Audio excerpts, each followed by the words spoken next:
Could you address the concept of Protestant sacraments and if it is possible for any Protestant sacraments to be valid? No. Well, let me put it this way, Tom. Can Protestants validly baptize? They can, if they use the correct matter and form and have the right intention. What does this mean? Well, the matter, we know what that is. It is water, right? Natural water. And it has to be moving, right? Flowing waters, as it were. One can be immersed. One can have the water poured over them. That's called infusion. Or one, even by sprinkling the water, as long as the water is running, over the body, touching the skin. The significance of it is still there. What it signifies is cleansing of the soul.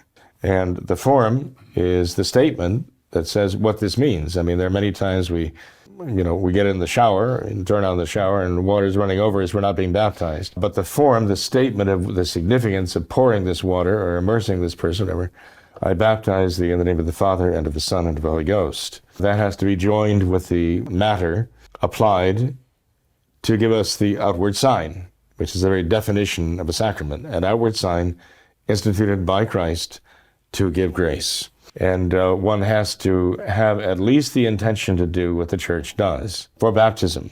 That's unique for baptism.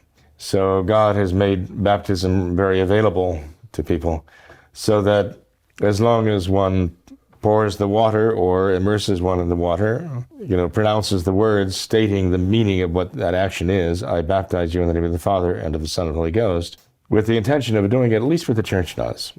No contrary intention. Then there's a valid baptism, okay?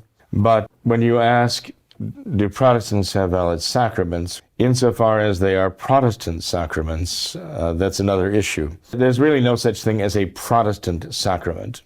Protestants do not believe in sacraments as Catholics do.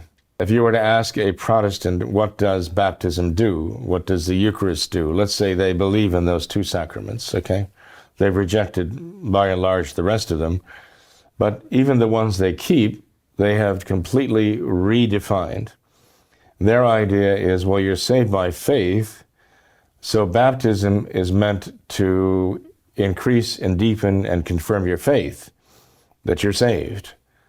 It actually does not give you grace. It merely is an opportunity for you to renew your faith and to intensify your faith and your confidence that you are saved. And the Eucharist the same way. The Eucharist is not actually a sacrament which gives the grace of God, or through which God gives his grace to you. It is, again, a means for you to increase your confidence that you are saved by your faith that Jesus Christ died for you on the cross. That's a total redefinition. That's the Protestant idea of sacrament. And so, unto itself, no, those sacraments have no power whatsoever. They're merely exercises to put into practice their fundamental principle that you're saved by faith alone and increase that confidence you have that you are saved.